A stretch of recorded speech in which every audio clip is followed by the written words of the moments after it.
1301L akan meringankan bebanmu, bagian 1. Ariana dan Erinis tidak dapat menahan diri untuk tidak melongo melihat pemandangan yang terjadi di depan mereka. Saat Putri Sidoni, Morgana, dan Ashe tiba untuk bertemu dengan William, Morgana segera berlari ke arah Half-Elf dan melompat ke pelukannya sambil berteriak, "Sayang." Yang terjadi selanjutnya adalah ciuman penuh gairah dari belahan jiwa Putri Sidoni. Dia mencium William tanpa henti, sementara William hanya memeluknya. Tentu saja, Putri Sidoni tidak tinggal diam dan juga bergabung dengan belahan jiwanya untuk mencium Half-Elf, yang kini bertukar ciuman dengan mereka berdua secara bersamaan. Ashe berkedip sekali lalu 2 kali sebelum berjalan ke arah Half-Elf dan memeluknya dari belakang. Ia kemudian mulai mencium leher William, menggigit telinganya, dan memegang sisi wajahnya, memutarnya menghadap dirinya, sehingga ia juga bisa mencium pria yang sangat dicintainya yang sudah lama tidak diciumnya.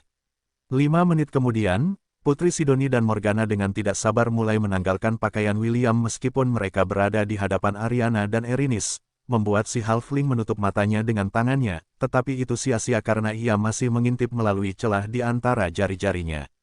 Ariana tidak menemukan sesuatu yang salah dengan adegan ini karena ini adalah kejadian yang sangat normal di Lust Abode.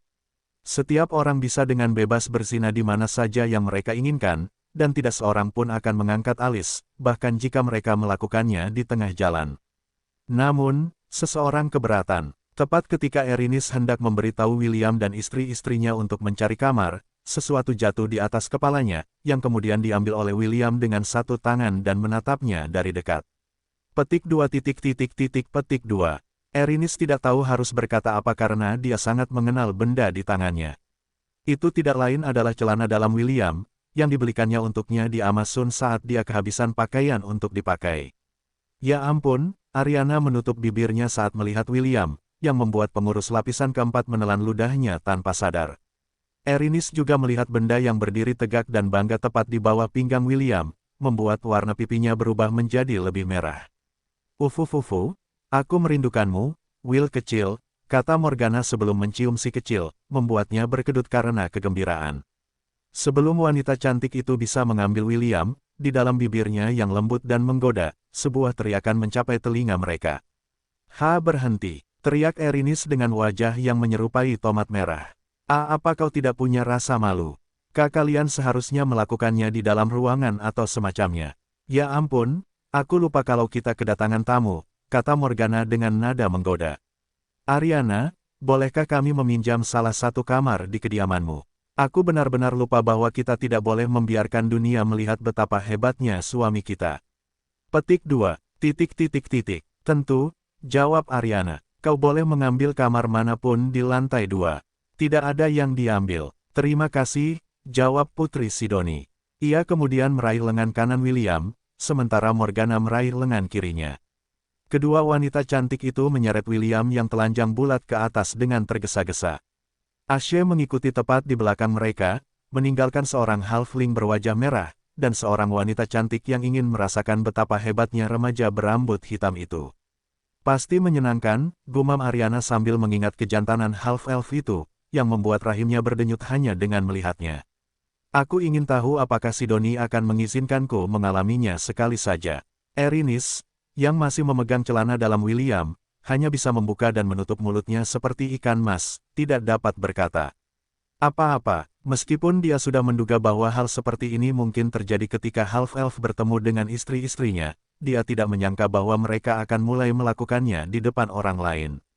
"William bodoh," teriak Erinis sambil melempar celana dalam di tangannya sebelum berlari keluar dari kediaman.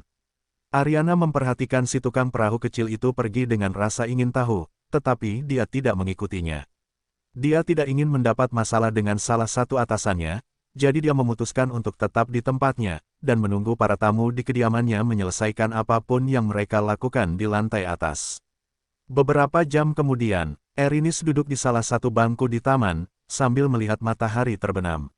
Dia telah menjauh dari jalan utama, tempat sebagian besar penduduk di dunia bawah berzina, dan menemukan tempat terpencil, tersembunyi dari pandangan orang lain untuk mengatur pikirannya. Ini bukan pertama kalinya dia datang ke lapisan keempat. Setiap kali dia melihat orang melakukan tindakan itu tidak berarti apa-apa baginya. Itu mirip dengan menonton acara di televisi, tetapi kali ini berbeda. Erinis diam-diam memasang kamera ke klub tuan rumah tempat William bekerja menggunakan otoritasnya sebagai tukang perahu dunia bawah. Setiap tuan rumah memiliki ruangan khusus tempat mereka akan menghibur tamu mereka, dan dia memenuhi ruangan itu dengan kamera untuk melihat apakah half-elf akan melakukan pekerjaan dengan baik sebagai tuan rumah. Apa yang dia lihat membuatnya tercengang. William adalah tuan rumah yang sangat baik. Faktanya, dia seperti penipu yang menawarkan janji kepada tamunya, sebagai imbalan agar mereka membeli lebih banyak minuman, sehingga dia bisa mendapatkan lebih banyak kredit neraka. Gadis-gadis itu akan menyentuhnya di sana-sini, tetapi tangan William tidak pernah berkeliaran di tempat yang tidak seharusnya. Pada akhirnya, itu adalah pengalaman yang sangat menyenangkan. Karena itu, dia akan bersikap manja dari waktu ke waktu, untuk merasakan William merawatnya. Mengeringkan dan menyisir rambutnya setelah mandi. Duduk di pangkuannya saat dia makan keripik sambil menonton TV. Berjalan-jalan dan bergandengan tangan dalam living Hela Loka. Dan banyak hal lain yang dilakukan pasangan dalam telenovela yang dia tonton. Si halfling bisa merasakan bahwa William merawatnya, tetapi perawatan yang diberikannya sangat berbeda dari perawatan yang dia tunjukkan saat bertemu istrinya, Chiffon, dalam Glutonis Paradise. Bahkan dua gadis kecil berambut merah muda, yang menemaninya sepanjang waktu, membuat hatinya meleleh karena betapa lucu dan menggemaskannya mereka. Ketika dia melihat mereka, kata-kata "keluarga bahagia" muncul di benaknya. Ini adalah sesuatu yang tidak dia miliki karena ayahnya sibuk dengan tugasnya, meninggalkannya sendirian untuk menjelajahi dunia bawah yang luas di atas kapalnya, sementara dia mengangkut jiwa ke tempat masing-masing. 1302L akan meringankan beban itu dari pundakmu, bagian 2. Ada apa denganku? Erinis bergumam sambil menggaruk kepalanya pelan. Ini aneh. Sebagai seseorang yang telah tinggal di dunia bawah sejak hari ia dilahirkan, Erinis tidak tahu apa yang diwakili oleh perasaan yang bersemi di dadanya.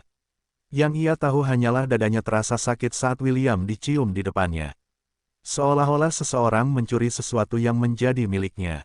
Erinis telah mengumpulkan banyak barang di sepanjang jalan dan memperlakukannya seperti harta karun. Ia seperti putri duyung kecil yang mengumpulkan barang-barang yang jatuh dari permukaan dunia ke laut. Patung-patung karakter favoritnya, wallpaper grup idola favoritnya, dan bahkan barang dagangan bertanda tangan dari aktor favoritnya. Ia menghargai semuanya dan memperlakukannya sebagai benda yang tak ternilai. Namun, hati kecil si halfling terguncang saat ia melihat istri-istri William menelanjanginya di depan orang lain, tanpa peduli di mana mereka berada. Hal ini membuat pikirannya sedikit tidak stabil, dan perasaan bahwa sesuatu yang menjadi miliknya diambil oleh orang lain membuatnya merasa tidak enak. Karena dia tenggelam dalam pikirannya, dia tidak mendengar suara langkah kaki yang datang dari belakangnya. Sedikit lebih jauh, seorang pemuda yang sangat tampan dengan rambut pirang dan mata biru berjalan ke arahnya. Dominic, yang sebelumnya telah ditinggalkan oleh Putri Sidoni, telah mengalami kejutan dalam hidupnya. Mengapa tidak berhasil? Dominic menggertakkan giginya karena marah. Mengapa? Ini adalah pertama kalinya kemampuan mantranya tidak berhasil pada targetnya, membuatnya merasa marah di dalam. Awalnya, dia tidak berencana untuk menggunakannya pada Putri Sidoni dan hanya ingin berbicara dengannya dengan tulus, dan menjalin hubungan dekat. Dia siap menghabiskan waktu berhari-hari, berminggu-minggu, dan bahkan berbulan-bulan, untuk menghancurkan pertahanan yang melindungi hatinya dari rayuannya. Dominic tahu bahwa dia memiliki keabadian untuk disia-siakan, jadi dia tidak keberatan bermain lama, sambil berzina dengan wanita lain di sampingnya. Namun, keterkejutan sebelumnya membuatnya sedikit kehilangan rasa percaya dirinya, membuatnya berkeliaran tanpa tujuan di neraka. Saat berjalan-jalan secara acak, dia melihat seorang gadis kecil memeluk lututnya di kejauhan. Kecantikannya yang seperti boneka, yang tampak begitu polos di matanya, membuat perasaan kacau di hatinya meningkat. Bagus, pikir Dominic, seseorang yang bisa kukendalikan. Begitu muda, namun sudah begitu bernafsu. Tidak heran dia meninggal muda. Pangeran tampan itu berasumsi bahwa Erinis adalah salah satu orang di lapisan keempat, seperti dirinya, yang telah dikirim ke sana karena kecanduan mereka pada hasrat duniawi. Dia tidak menyadari bahwa gadis kecil di depannya adalah orang yang bertanggung jawab untuk membawa William ke neraka nafsu, untuk bertemu dengan istri-istrinya. Sambil menarik napas dalam-dalam, Dominic menggunakan senyumnya yang paling mempesona saat ia berjalan di depan gadis kecil itu untuk menarik perhatiannya. Selamat siang, kata Dominic sambil tersenyum. Apa yang kau lakukan di sini sendirian? Kau tersesat. Erinis menatap si pirang tampan itu dengan kesal karena seseorang berani mengganggu waktu sendirinya. Aku tidak tersesat, jawab Erinis. Enyahlah, pirang. Aku tidak tertarik berbicara denganmu. Alih-alih marah, Dominic hanya terkekeh saat ia duduk di samping gadis kecil itu, mengabaikan tatapannya. Aku tidak menyangka akan melihat matahari terbenam yang indah di dunia bawah, kata Dominic sambil melirik matahari terbenam. Tapi, matahari terbenam ini tidak ada apa-apanya dibandingkan dengan kecantikanmu. Erinis meringis dalam hati setelah mendengar kalimat rayuan murahan yang baru saja diucapkan si pirang menyebalkan itu kepadanya.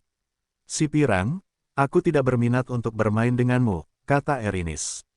Temukan saja gadis acak di sini di Lust Abode dan buat dirimu terpukau. Aku tidak tertarik padamu. Oh, tapi aku tertarik padamu. Senyum jahat muncul di wajah tampan Dominic saat dia menatap ke bawah ke arah si cantik jelita bagai boneka, yang dia rencanakan untuk digunakan untuk melampiaskan rasa frustrasinya. Kenapa kita tidak saling mengenal lebih jauh? Dominic bersandar pada Erinis saat matanya bersinar samar. Dia tidak percaya bahwa kekuatan mantranya cacat karena matanya mengandung kekuatan keilahian, yang diwarisi dari dewa pelindung yang dilayani keluarga kerajaan mereka. Erinis hendak meninju hidung Dominic untuk membuatnya mundur, tetapi tinju kecilnya berhenti di udara.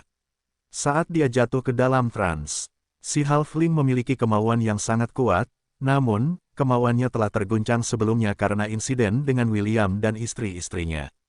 Karena itu, retakan kecil telah muncul di pertahanan hatinya, yang dimanfaatkan oleh mantra Dominic. Lihat, tidak ada yang perlu ditakutkan, kata Dominic lembut seolah membujuk anak kecil. Ia kemudian memegang tangan Erinis yang terkepal, yang sebelumnya telah digunakannya untuk meninjunya, dan dengan lembut meletakkannya di dada pria itu. Aku bisa merasakan bahwa kau merasa gelisah. Jangan khawatir, aku akan mengangkat beban itu dari pundakmu, bisik Dominic menggoda di telinga Erinis. Saat aku selesai denganmu, kau akan tergeletak telanjang di tanah dengan air maniku menyembur keluar dari celah kecilmu. Suara sesuatu yang pecah bergema di taman. Tangan William mencengkeram bahu Dominic, membuat Dominic merasakan sakit yang luar biasa. Sesaat kemudian, pangeran pirang itu mendapati dirinya jatuh dari bangku saat ia terbanting ke tanah. Berhenti. Dominic terkesiap saat dia mendongak dan melihat seorang remaja berambut hitam yang matanya bersinar redup, saat sinar matahari terakhir menghilang, menenggelamkan dunia dalam kegelapan. Siapa kau? Kau tidak perlu tahu, jawab William sambil menekan leher Dominic dengan kakinya, menekannya sedikit demi sedikit. Ada beberapa orang yang tidak boleh kau sentuh, apapun yang terjadi, dan salah satunya adalah Erinis. William menekan lebih kuat dengan kakinya, membuat Dominic berjuang sekuat tenaga. Sesaat kemudian, suara berderak keras terdengar saat tubuh pangeran pirang itu berubah menjadi kabut biru dan terbang menuju pintu masuk Lust Abode. Karena mereka sudah berada di dunia bawah, Dominic tidak bisa mati lagi, tetapi jiwanya bisa terluka. Perkelahian jarang terjadi di dunia bawah, tetapi ketika terjadi, jiwa-jiwa itu kembali ke pintu masuk lapisan tempat mereka berada, dan tinggal di sana selama beberapa hari sehingga mereka dapat membangun kembali tubuh mereka. Tepat saat William hendak memeriksa kondisi Erinis, dia merasakan sepasang tangan halus melingkari pinggangnya. Jangan berbalik, kata Erinis sambil menempelkan dahinya ke punggung William. Aku tidak ingin melihatmu sekarang. Baiklah, jawab William sambil berdiri diam, membiarkan si halfling menggunakan tubuhnya sebagai sandaran. Sebenarnya, Erinis mampu mendapatkan kembali akal sehatnya setelah setengah menit.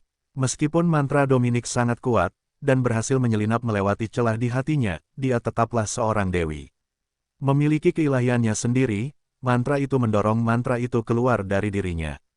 Ketika Dominic selesai berbisik di telinganya, Erinis sudah bersiap untuk menamparkan bagian bawah tubuh si pirang yang menyebalkan itu untuk mematahkan buah sakarnya. Namun, sebelum dia bisa melakukannya, William telah tiba dan secara pribadi menghukum pria yang berani memanfaatkannya. Dia hanya duduk di bangku sambil melihat si half-elf yang telah tinggal bersamanya selama beberapa waktu. Meskipun dia tampak tenang di permukaan, Erinis dapat mengetahui, setelah tinggal lama bersamanya, bahwa William benar-benar marah. Udara di sekitarnya terasa begitu tajam, sehingga untuk sesaat dia mengira udara di sekitarnya retak seperti kulit telur. Beberapa menit kemudian, William merasakan Erinis melepaskannya dan berbalik. Ia menepuk kepala Erinis, sementara Erinis menunduk, menyembunyikan wajahnya dari tatapan half-elf itu. Ayo kembali, kata William lembut sambil mengusap kedua telinga Erinis dengan jenaka, seolah membersihkannya dari bisikan Dominic. Istri-istriku ingin bertemu denganmu. 15 menit lagi, kata Erinis sambil mencondongkan tubuh ke depan dan membiarkan dahinya menempel di perut William. Kita akan pergi dalam 15 menit. William mengangguk. Baiklah. Saat bintang-bintang di langit muncul satu persatu untuk menerangi lapisan neraka keempat, tangan dingin William dengan lembut mengusap bagian belakang kepala Erinis, membuat yang terakhir menutup matanya untuk menikmati tindakan skinship ini. Walaupun tangan si half-elf sedingin es karena ia jarang minum darah, si halfling merasakan sentuhannya mulai meresap ke dalam celah-celah hatinya yang kesepian, mengisinya dengan kehangatannya 1303 pencarian untuk menemukan harapan. Apa yang kau lakukan? Teriak jiwa Dominic saat ia dibawa pergi oleh seorang tukang perahu dari dunia bawah. Kemana kau akan membawaku?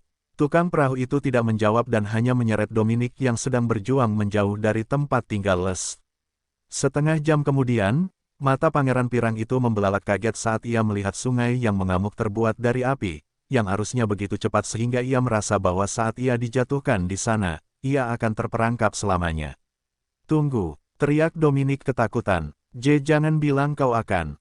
Tukang perahu itu mencengkeram leher Dominic dan menariknya mendekat ke wajahnya. Jika kau ingin menyalahkan seseorang, salahkan dirimu sendiri karena bersikap bodoh, kata tukang perahu itu dingin. Kau berani menyentuh tukang perahu dari dunia bawah. Bodoh, kau telah merayu kematian 10 kali. Aku tidak tahu, teriak Dominic histeris. Aku akan minta maaf. Izinkan aku untuk minta maaf.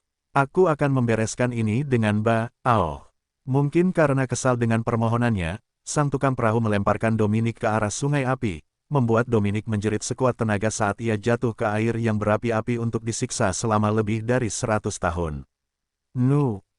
Membakar, selamatkan aku, kasihanilah, maafkan aku. Sang tukang perahu mencibir pada Pangeran Pirang yang menderita itu yang wajahnya sudah meleleh, di sepanjang tubuhnya, membuatnya meratap putus asa.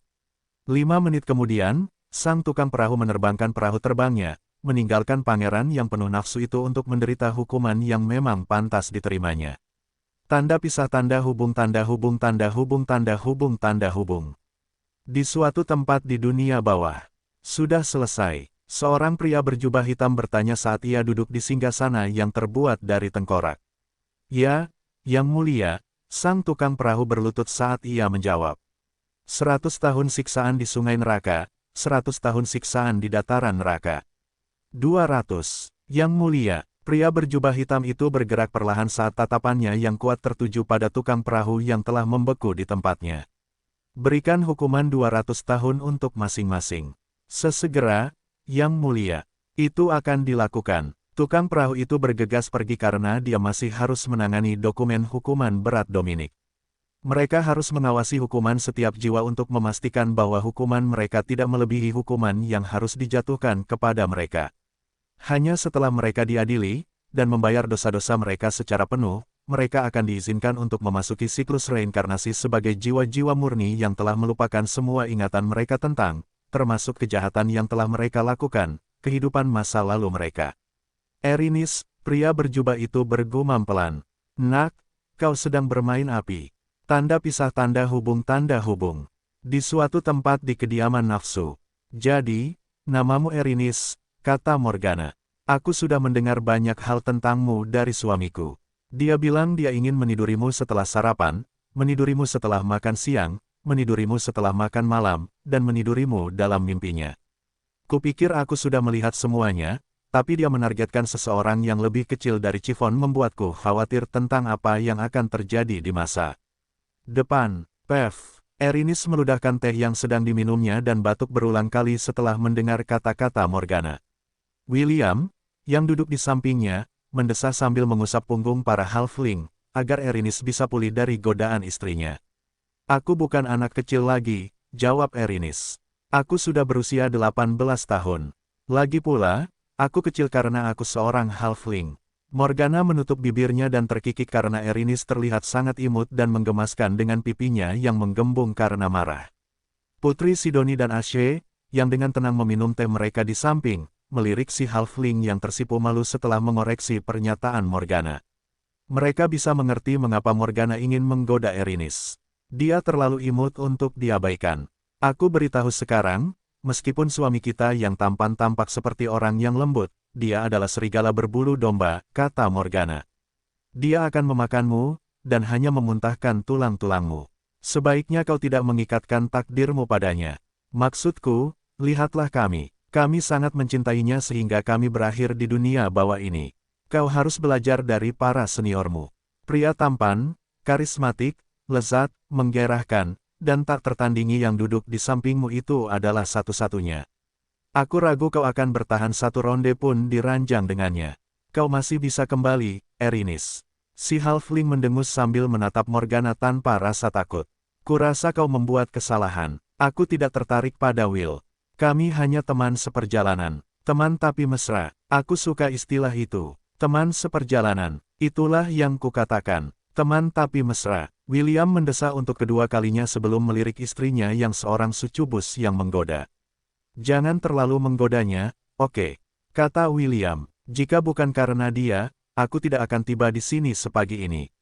Dia menyelamatkanku dari banyak masalah dengan mengajariku cara kerja di dunia bawah. Putri Sidoni meletakkan cangkirnya di atas meja sebelum menyuarakan pikirannya. Erinis, dulu, suami kita mengatakan bahwa dia hanya akan memiliki 10 istri, kata Putri Sidoni. Sekarang, dia telah melampaui jumlah itu, dan aku yakin jumlahnya akan terus bertambah di masa depan. Mungkin ada saat-saat ketika kamu akan merasa diabaikan, tetapi jangan khawatir. Kita bisa menjepitnya di tempat tidur bersama, kakakmu ini akan mengajarimu segala hal. Ngomong-ngomong, apa saja 3 ukuranmu? Sela Morgana, jangan khawatir, Will tidak peduli apakah ukurannya besar atau kecil. Dia menyukai semua ukuran secara setara. William kehilangan kata-kata karena bagaimana percakapan itu berlangsung. Ia mengira istri-istrinya hanya akan menanyakan hal-hal tentang dunia bawah kepada Erinis, dan apa yang telah ia lalui untuk bertemu dengan mereka. Namun, sebelum ia menyadarinya, mereka sudah menanyakan 3 ukuran dan pertanyaan-pertanyaan pribadi lainnya. Mereka seperti manajer dalam wawancara kerja yang sedang mewawancarai calon karyawan. Namun, dari cara pandangnya, mereka seperti bibi-bibi yang mencari sesuatu untuk digosipkan. Ashe terkikik setelah melihat ekspresi half-elf, jadi ia memutuskan untuk membawanya keluar dari kediaman untuk berjalan-jalan. Aku benar-benar berpikir bahwa aku tidak akan melihatmu lagi, Will, kata Ashe sambil berjalan sambil memegang lengan William. Jika bukan karena fakta bahwa aku bersama Sidoni dan Morgana, aku mungkin akan merasa sangat kesepian hingga aku mungkin akan mati untuk kedua kalinya. Half-elf itu berhenti berjalan dan mencium kening istrinya. Aku akan pergi ke neraka dan kembali, sehingga kita semua bisa bersama, jawab William. Jangan khawatir, aku akan bernegosiasi dengan Dewa Kematian dan meminta dia membebaskan jiwa kalian. Ashe mengangguk sebelum menyandarkan kepalanya di dada William. Hati-hati, Will, kata Ashe lembut. Harga pembebasan kami mungkin sesuatu yang akan membuatmu kehilangan sesuatu yang penting sebagai balasannya. William tidak menjawab dan hanya memeluk putri duyung cantik itu dalam pelukannya. Dia memiliki pendapat yang sama dengan Ashe, dan siap untuk berunding dengan Dewa Kematian sampai mereka mencapai penyelesaian yang layak. Dengan janji Adepagia untuk menimbulkan kekacauan jika Chiffon tidak dibebaskan, dia percaya bahwa bahkan Dewa Dunia Bawah tidak punya pilihan selain berkompromi. Putri Sidoni telah memberitahunya bahwa Dewi Pelindungnya, Lady Eros, juga telah mengunjungi dunia bawah sebelum William datang.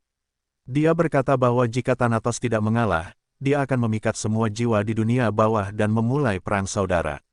Putri Sidoni tidak tahu apakah Dewi Pelindungnya bercanda atau tidak, tetapi dia bisa tahu dari suaranya yang menggoda bahwa dia setengah serius tentang hal itu.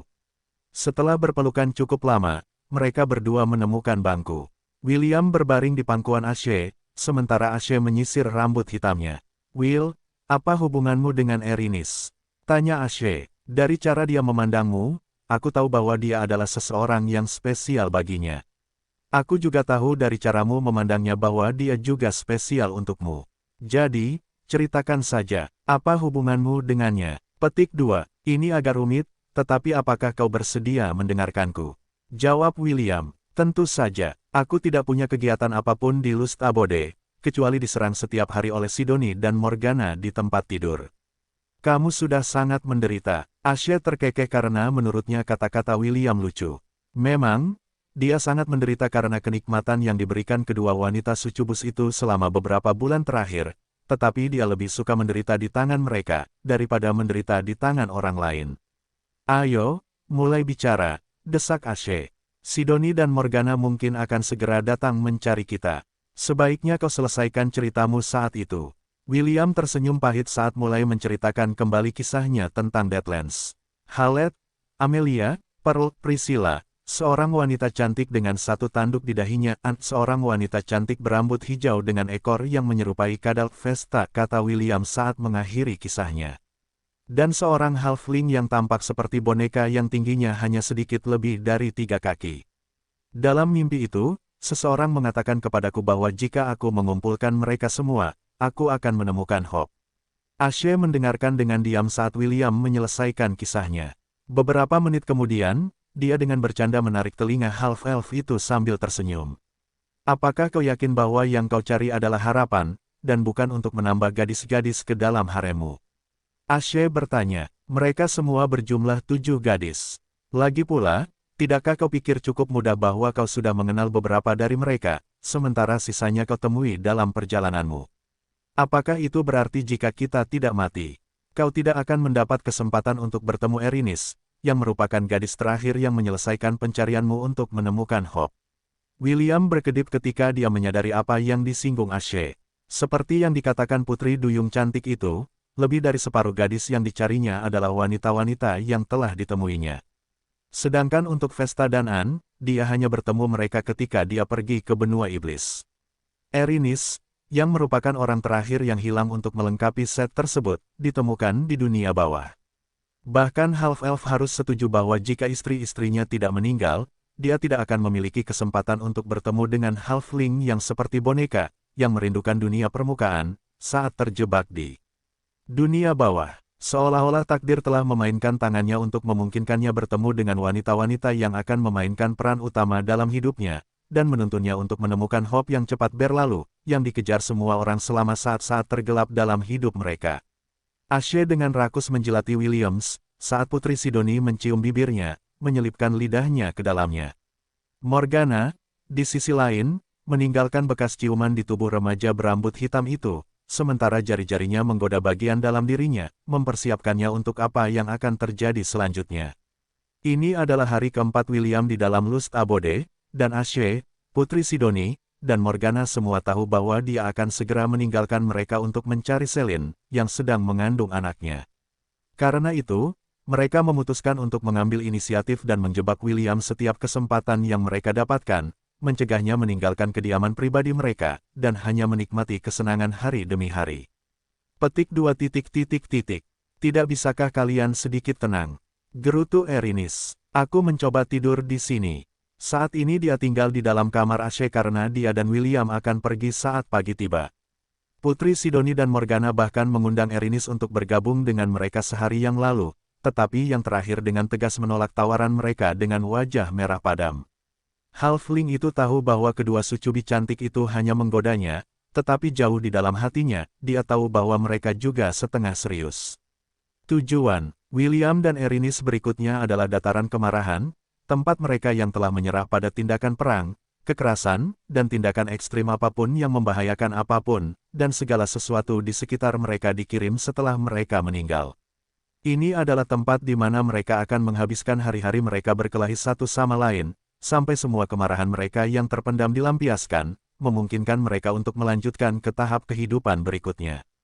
Karena itu masalahnya, ketiga istri William telah menguncinya di dalam kamar Putri Sidoni, tepat setelah matahari terbenam, untuk mengukir sentuhan, ciuman, dan esensinya, ke dalam tubuh dan jiwa mereka. Beberapa menit kemudian, Erinis menyerah untuk tidur dan meninggalkan kediaman itu. Sebagai seseorang yang tidak memiliki pengalaman dalam tindakan kenikmatan duniawi, si halfling hanya bisa membayangkan apa yang dilakukan ketiga istri William kepadanya. Tentu saja, dia tidak begitu naif tentang hal itu karena dia telah tinggal di Lust Abode selama beberapa hari, mengamati orang-orang di dalamnya dari jauh saat mereka berzina di siang bolong.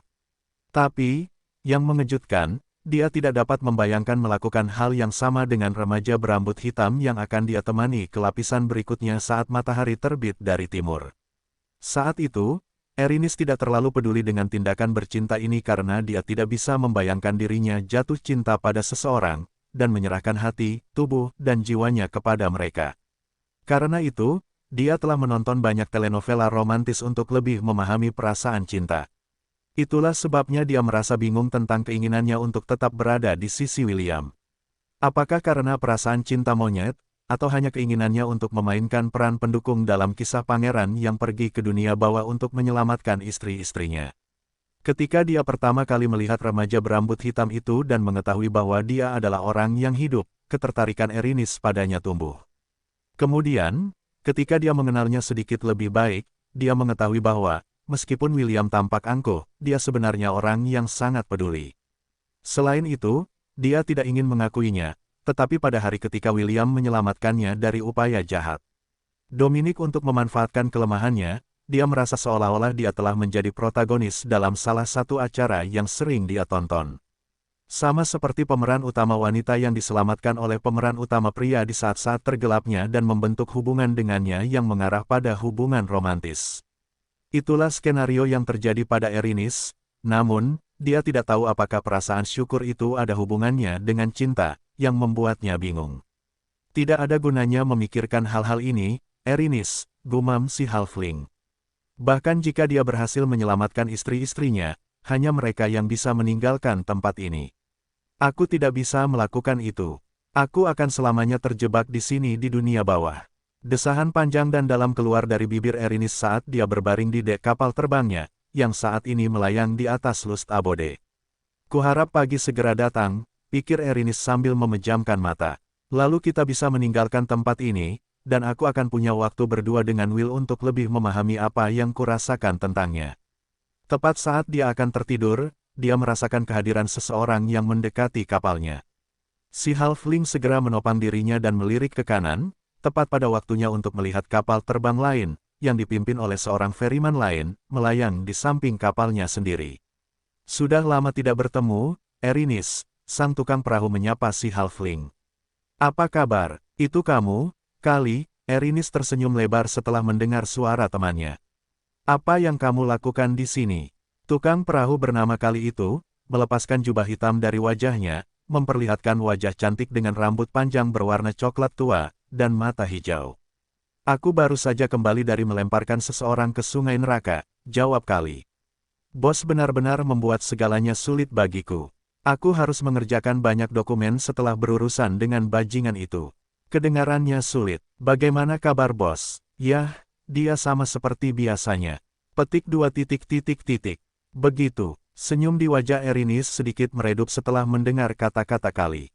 Namun, sang tukang perahu, yang juga merupakan teman dekat Erinis, melompat ke perahu Erinis dan memeluk erat si halfling, membuat si halfling memberontak dalam pelukan Kali. Apakah berat badanmu bertambah? Tanya Kali sambil menurunkan si halfling yang terengah-engah. Apa kau hanya makan junk food? Tidak bagus, kau jadi bungkuk sejak mendapat lencana tukang kapal. Ini tidak akan berdampak baik pada prestasimu. Omong kosong, Erinis tergagap. Aku makan dengan benar setiap hari. Lagi pula, aku masih gadis yang sedang tumbuh. Tidak apa-apa bagiku untuk menambah berat badan sedikit demi menjadi lebih tinggi, kan? Lebih tinggi. Kali menatap Erinis dari ujung kepala sampai ujung kaki sebelum mengitarinya 3 kali. Tinggi badanmu tetap sama sejak terakhir kali aku melihatmu. Menyerahlah, Erinis. Pertumbuhanmu berhenti setahun yang lalu. Kaku, kau temanku atau bukan? Erinis tidak dapat membantah perkataan Kali dan yang terakhir hanya terkekeh sambil menepuk kepalanya. Baiklah, cukup tentang tinggi badanmu, kata Kali sambil tersenyum. Apa yang kau lakukan di sini? Di kediaman nafsu. Jangan bilang kau akhirnya penasaran untuk melakukan itu. Aku tidak percaya, Erinis kecilku akhirnya penasaran untuk melakukan searg. Kali mendapati dirinya ditanduk di perutnya, membuat tubuhnya membungkuk seperti udang yang dimasak sebelum jatuh merangkak sambil batuk. Jangan bicara omong kosong, teriak Erinis dengan wajah merah padam.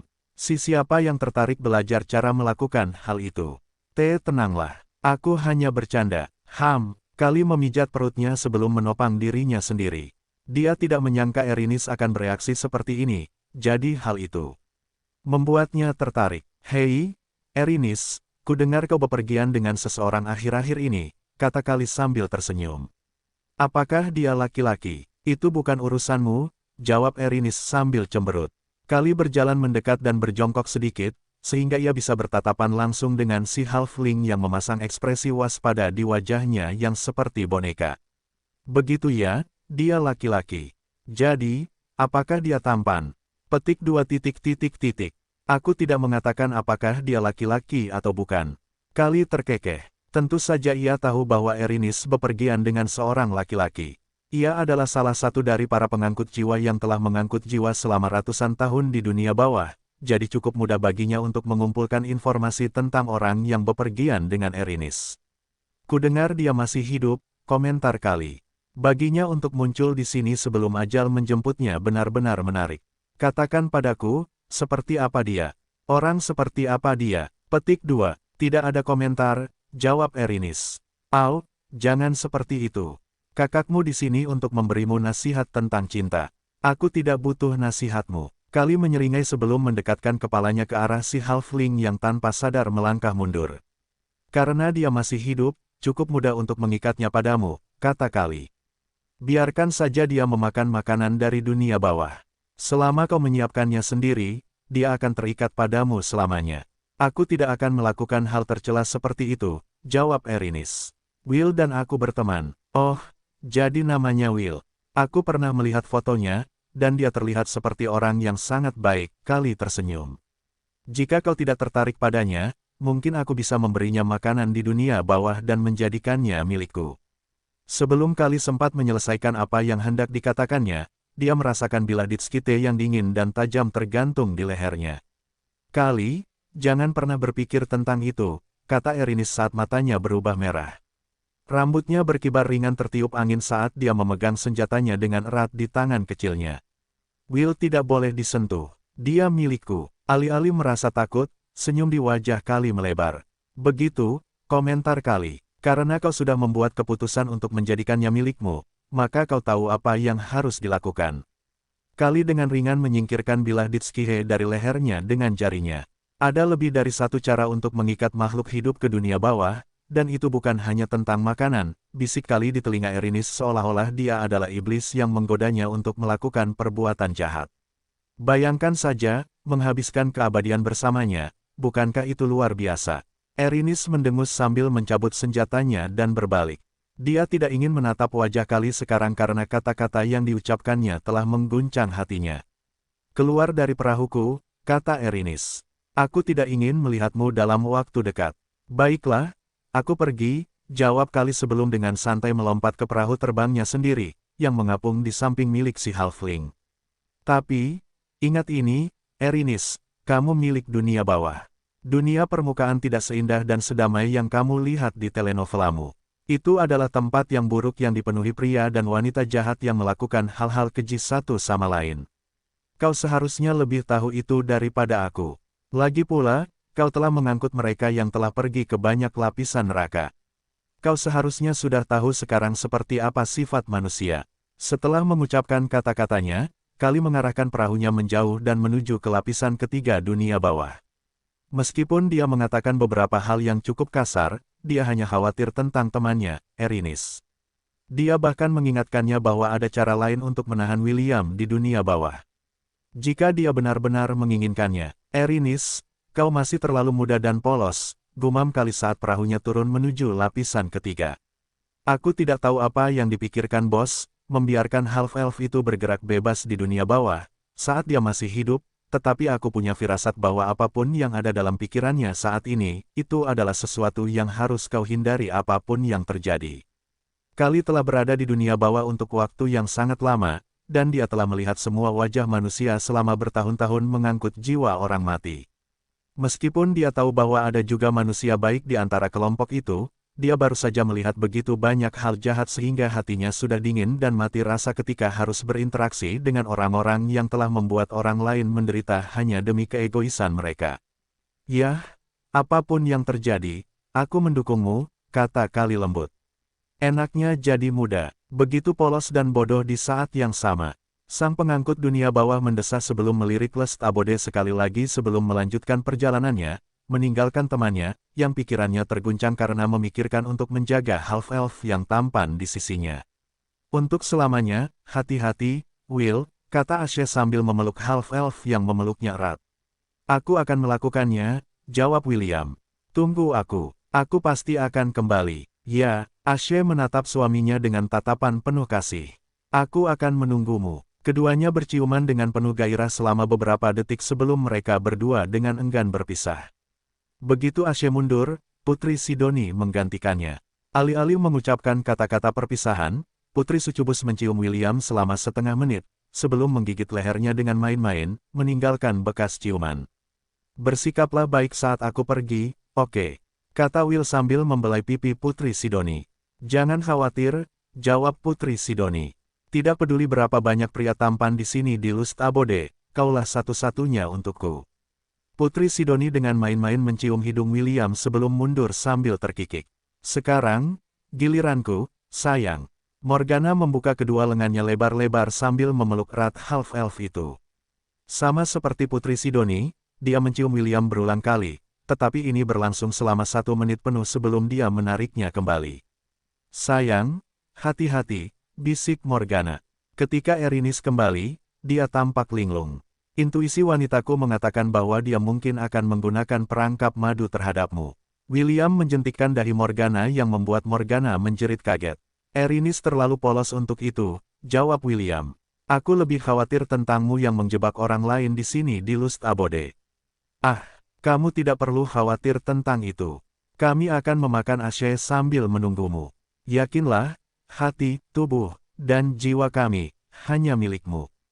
Seharusnya begitu. William tersenyum sambil menempelkan bibirnya di dahi Morgana. Sebisa mungkin, dia tidak ingin pergi, tetapi dia masih perlu menemukan Celine dan memastikan bahwa dia baik-baik saja. Ia tidak tahu bagaimana waktu bekerja di dunia bawah, tetapi menurut istri-istrinya, sudah hampir 10 bulan sejak mereka tiba di dunia bawah. Jika itu benar, maka Celine mungkin sudah melahirkan anaknya, saat ia terjebak di dunia orang mati. Kemungkinan ini membuat William merasa cemas karena ia tidak tahu seperti apa situasi Celine saat ini. Setelah mengucapkan selamat tinggal, William melompat ke dek perahu terapung Erinis sebelum berbalik menghadap istri-istrinya. Sampai jumpa lagi, kata William. Ashe, Putri Sidoni, dan Morgana melambaikan tangan padanya. Morgana bahkan dengan bercanda meniupkan ciuman terbang kepadanya, membuat half-elf itu tersenyum, saat kapal terbang itu mulai naik menuju lapisan neraka berikutnya. Yang disebut dataran murka, William terus memandangi istri-istrinya hingga mereka menghilang dari pandangan. Menurut Erinis, mereka harus menumpang di sungai neraka agar dapat tiba di tempat tujuan. Kita akan tiba di sana paling cepat seminggu lagi, kata Erinis sambil berdiri di samping William, yang masih melihat ke arah Lestabode. Saat kita tiba di sana, persiapkan dirimu. Ada kemungkinan besar kau akan diserang saat kau melangkah ke dataran murka. William tidak menjawab sambil terus menatap ke kejauhan, sementara rambutnya berkibar pelan tertiup angin. Rambut William telah tumbuh lebih panjang, dan kini tersampir di punggungnya. Rambutnya diikat dengan jepit rambut kupu-kupu perak kecil, yang dibeli Erinis untuk menggoda half-elf itu. Namun, bertentangan dengan harapannya, William tidak mempermasalahkannya, dan mengenakan jepit rambut yang dibeli Erinis dengan lebih dari 100.000 hell credit. Maaf, tapi kalau tidak salah, Anda mengatakan bahwa istri keempat Anda sedang mengandung anak Anda, kan? Tanya Erinis. Ya, jawab William tanpa menoleh sedikit pun untuk melihat si halfling yang berdiri di sampingnya. Petik 2 titik. Dunia bawah bukanlah tempat yang baik untuk melahirkan anak, kata Erinis lembut. Juga, jika dia melahirkan di dunia bawah, mustahil untuk membawa anak itu keluar dari tempat ini tanpa izin dari Dewa Kematian. William perlahan menoleh ke arah Erinis, yang sedang menatapnya. Saya akan menemukan cara, kata William. Bahkan Dewa Kematian pun tidak dapat menghentikan saya. Jangan memaksakan diri, oke? Memem. William tersenyum sebelum mengacak-acak rambut si halfling, yang membuat si half-elf berteriak kaget. Sesaat kemudian, Erinis berulang kali memukul pinggang si half-elf dengan tinjunya, sebagai balasan karena telah mengacaukan gaya rambutnya. Setelah beberapa menit, keduanya masuk ke dalam kabin perahu terapung untuk beristirahat. Remaja berambut hitam itu berbaring di tempat tidur, dan segera tertidur karena kelelahan. Ketiga istrinya telah bercinta dengannya hingga menit terakhir, memerasnya hingga kering. Seolah-olah mereka mencoba menyimpan esensinya di dalam tubuh mereka, sebelum mereka berhibernasi saat dia pergi. Beberapa menit kemudian, pintu kamar mandi terbuka dan Erinis keluar dengan rambutnya yang masih basah. Karena pikirannya yang berlebihan, dia belum mandi sebelum mereka meninggalkan Lust Abode, jadi dia memutuskan untuk mandi saat William sedang tidur. Mengeringkan rambutnya dengan handuk, si halfling bersenandung saat dia mengeluarkan satu set piyama dari celana pendeknya, lemari. Dia memakainya tanpa banyak keributan sebelum duduk di atas tempat tidur, menatap half-elf yang sedang tidur. Kau terlalu tak berdaya, Will, pikir Erinis. Yang perlu kulakukan hanyalah mencubit buah anggur dan membiarkan sarinya masuk ke bibirmu, menjebakmu di sini, di dunia bawah. Erinis mendesah sebelum berbaring di samping half-elf, dan menyandarkan kepalanya di dada pria itu. Temannya, Kali, telah menceritakan hal-hal yang mengguncang tekadnya. Sebenarnya, Erinis masih mencoba memahami apa arti half-elf itu baginya. Seorang teman dekat, lebih dari sekadar teman, dan kurang dari seorang kekasih. Kali bodoh, Erinis mendesah sambil menggambar lingkaran di sekitar permata obsidian di dada William dengan jarinya. Teman macam apa yang akan membuat temannya menderita di dunia bawah? Melakukan itu adalah hal terburuk, dan meskipun begitu, aku hampir tergoda untuk melakukannya. Setelah sendirian selama beberapa tahun, Erinis tahu bahwa dia mungkin mendambakan seorang teman. Seseorang yang akan selalu ada dan menemaninya saat mereka menjelajahi misteri tersembunyi di dunia bawah bersama-sama. Dia mendapati William sangat enak dipandang, dan half-elf itu memperlakukannya dengan baik, bahkan sampai memanjakannya dari waktu ke waktu, seperti membiarkannya duduk di pangkuannya saat dia menonton TV, dan berpelukan dengannya saat dia tidur di malam hari. Istri-istrinya sangat beruntung, renung Erinis sambil mengangkat kepalanya untuk menatap wajah William yang sedang tidur. Mereka menciumnya berkali-kali sebelum kita pergi. Halfling itu dengan hati-hati menelusuri bibir William, dan mengagumi betapa lembutnya bibir itu. Sebelum dia menyadarinya, dia sudah menundukkan kepalanya untuk menempelkan bibirnya di atas bibir William.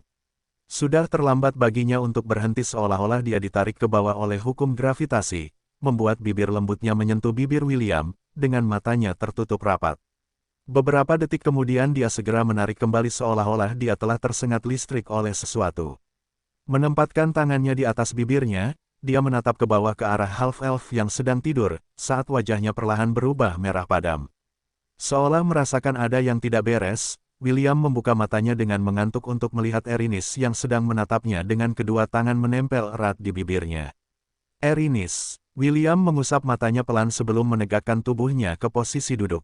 Kau tidak boleh tidur di tempat tidur dengan rambut yang masih basah. Berapa kali aku harus memberitahumu itu? Half-elf itu meraih handuk tangan yang saat ini tergeletak di atas tempat tidur dan dengan acuh tak acuh mulai mengeringkan halfling itu, yang pipinya memerah karena malu. Hampir saja, Erinis dapat merasakan dan mendengar detak jantungnya yang kuat di dalam dadanya, saat William menyeka rambutnya dengan gerakan yang terlatih. Ini bukan pertama kalinya dia melakukan hal ini, karena dia telah melakukannya berkali-kali dengan kekasihnya. Beberapa menit kemudian, rambut Erinis akhirnya kering setelah half-elf itu menggunakan kemampuan anginnya untuk membantu mengeringkannya. Ayo tidur, kata William sambil melempar handuk itu dan berbaring di tempat tidur. Ayo, atas ajakan sang half-elf, Erinis pun dengan patuh meletakkan kepalanya di bahunya, dan memeluknya seperti bantal. Sang half-elf pun membalas pelukannya dan mencium keningnya sebelum kembali tidur. Ini adalah rutinitas mereka saat mereka tidur bersama atas permintaan Erinis. William tidak menyadari bahwa halfling di pelukannya perlahan mulai merasakan hal-hal yang belum pernah dirasakannya sebelumnya. Mengalami hal-hal yang belum pernah dialaminya sebelumnya. Saat perahu sang ferryman mengarungi sungai api menuju tujuan mereka, Erinis mulai mempertimbangkan kata-kata Kali, dan menjadikan half-elf yang memeluknya dengan hangat, sebagai bagian dari dunianya. Wah. Jejak darah mengalir di sekujur tubuh yang tidak memiliki cacat apapun. Karena insiden tak terduga saat berlayar melalui sungai api, perahu Erinis terseret oleh banjir besar air neraka yang berapi-api yang muncul entah dari mana. Dengan menggunakan segala yang dimilikinya untuk mencegah perahu terbalik, dan mencegah William jatuh ke sungai api, Erinis mampu mengarahkan perahunya ke tempat yang aman. Namun, ia pingsan setelah itu karena kepalanya terbentur keras saat ia terhempas oleh air neraka di awal. Ia hanya bertahan selama yang ia bisa karena William tidak ingin half-elf, yang telah ia paksa untuk tetap berada di dalam kabin, tercemar oleh api dunia bawah. Perahu yang telah kehilangan tuannya itu mengembara tanpa tujuan saat ia terbawa arus, jauh dari tujuan yang dimaksudkan. Beberapa hari berlalu sebelum Erinis sadar kembali. William, yang terjebak di dalam kabin, tidak dapat menolongnya karena si halfling telah menutupnya rapat-rapat menggunakan kekuatan keilahiannya. Tanpa izinnya, tidak seorang pun akan mampu menerobosnya. Jika mereka melakukannya, dia akan menerima serangan balik yang akan membuatnya menderita luka dalam. Mengetahui fakta ini, si half-elf hanya bisa memanggilnya tanpa daya dari dalam kabin sambil menggedor pintu. Mungkin karena cedera kepalanya, atau mungkin karena kelelahan, tubuhnya lumpuh dari kepala hingga kaki. Setelah mendengar panggilan William yang terus-menerus dari kabin, Erinis mengangkat segel, membiarkan si half-elf datang ke sisinya dan merawat luka-lukanya.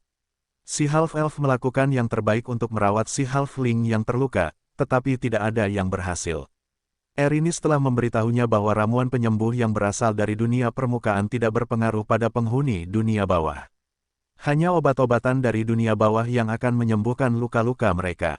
Sayangnya, si halfling tidak memiliki semua itu karena dia tidak pernah menyangka akan mengalami cedera saat bepergian melewati tempat kelahirannya.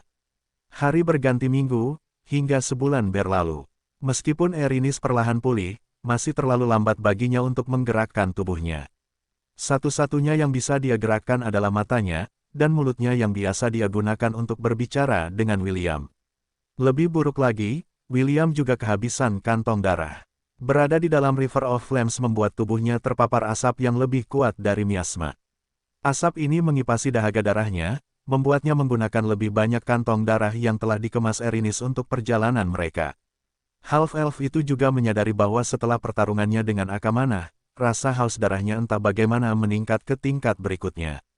Meski begitu, ini bukan masalah karena ada banyak wanita yang dengan senang hati memberinya darah. Sayangnya, tidak ada pasokan darah segar yang stabil di dunia bawah. Tidak peduli seberapa keras dia mencoba bertahan, William sudah mendekati batasnya, yang akan membuatnya kehilangan akal sehat dan menyerang orang yang paling dekat dengannya, yaitu halfling yang tidak bisa bergerak dan tidak mampu membela diri. Akhirnya, pada suatu hari ketika dia menggunakan terapi pijat untuk membantu Erinis memulihkan perasaan di tubuhnya lebih cepat, William tanpa sadar mengusap tengkuknya, menjilatinya seolah-olah untuk menahan rasa laparnya. Tidak apa-apa, Will, kata Erinis saat itu. Kau tidak perlu menahannya. Akan lebih berbahaya jika kau mengamuk dan mulai mencabik-cabik anggota tubuhku untuk meminum darahku. Kau tidak hanya melakukan ini demi dirimu sendiri, tetapi juga demi aku. Setelah mendapat izin darinya, dan tidak punya pilihan lain, half-elf itu akhirnya menuruti nalurinya dan menancapkan taringnya di leher halus wanita itu, meminum seteguk darahnya. Wah. Desahan keluar dari bibir Erinis saat tubuhnya, yang telah mati rasa selama sebulan terakhir, tiba-tiba terasa geli.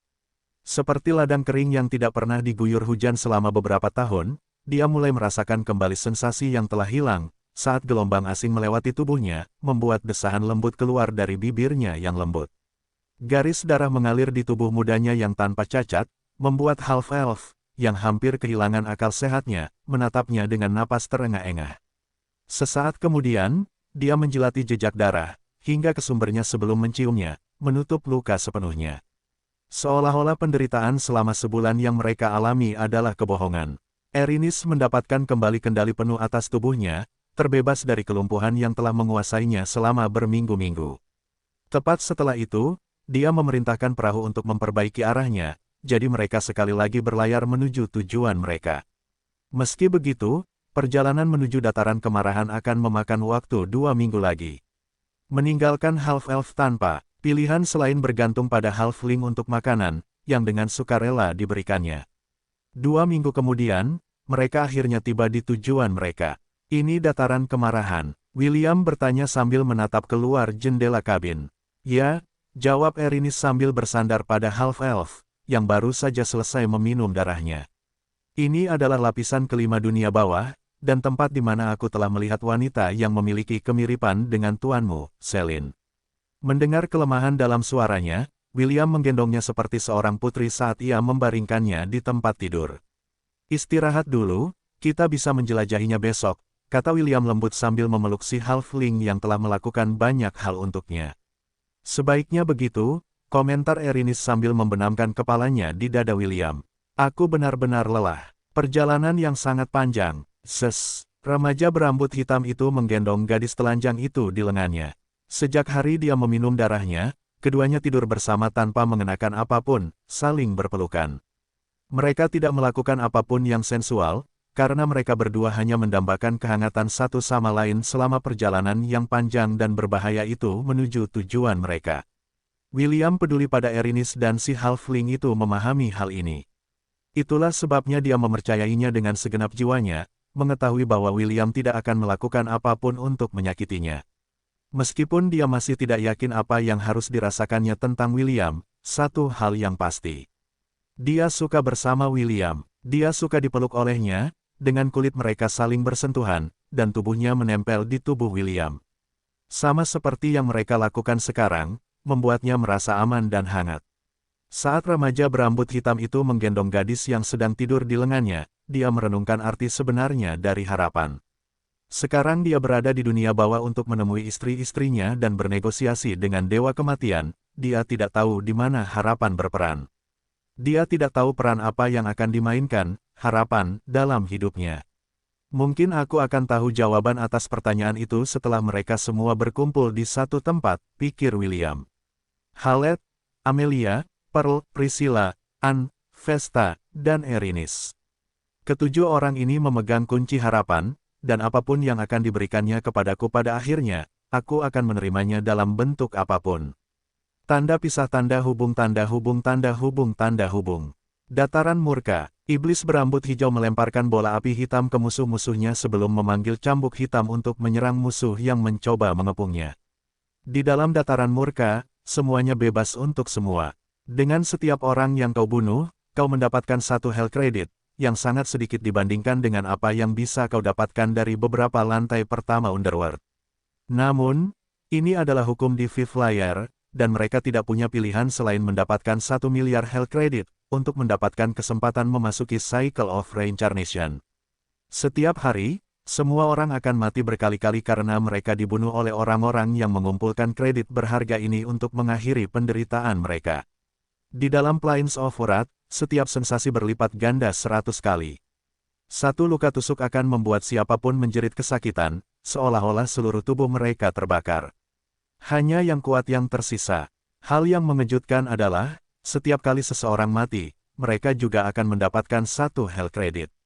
Sederhananya, tempat ini adalah neraka. Jadi, apakah Anda membunuh orang lain, atau mati dalam prosesnya, Anda akan mendapatkan 1 poin dalam prosesnya.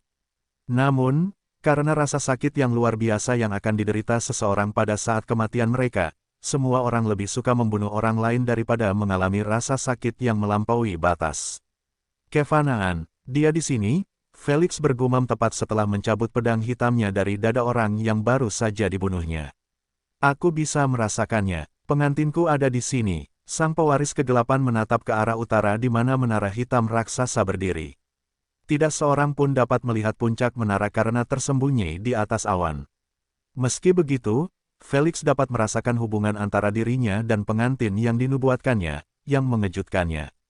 Dia tidak berharap menemukan Celine di dunia bawah, tetapi kejutan ini segera berubah menjadi hasrat. Sekarang pengantinnya berada di alam yang sama dengannya, tidak ada yang menghentikannya untuk pergi ke sisinya, dan mempertaruhkan klaimnya atas apa yang seharusnya menjadi haknya sejak lahir.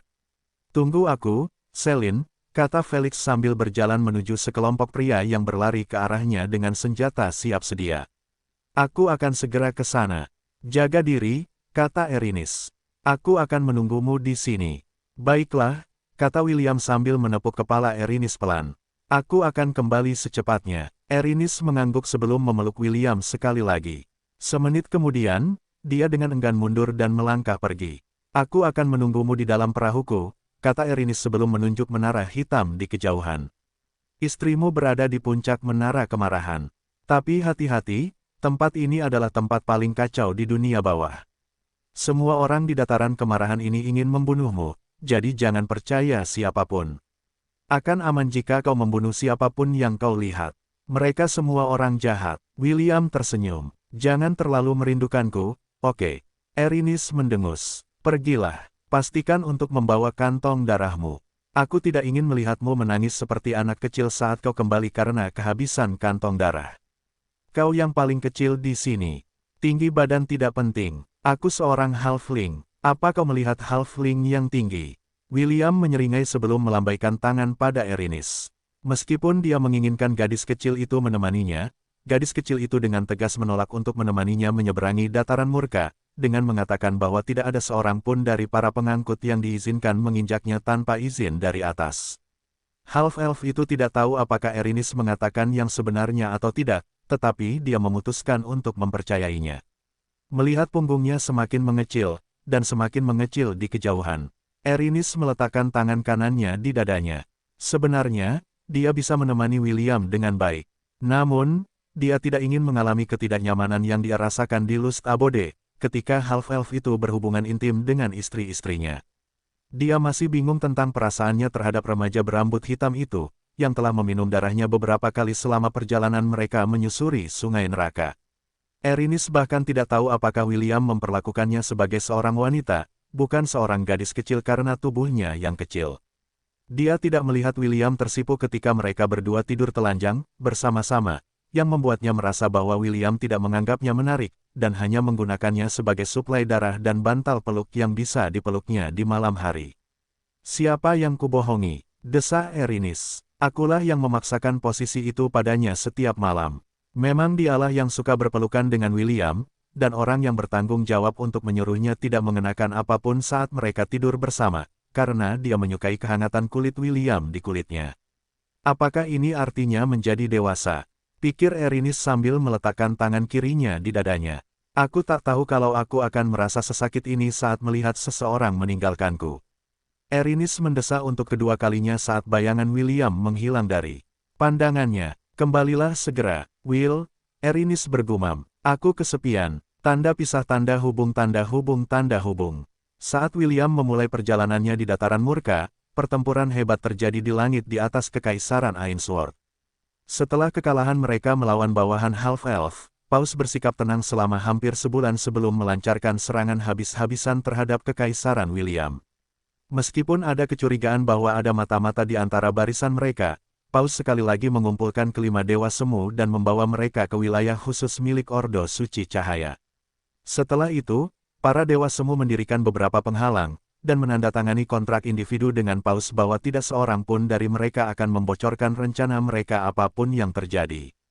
Karena itu, mereka berhasil mengejutkan pasukan William, membawa medan perang ke ibu kota kekaisaran Ainsworth.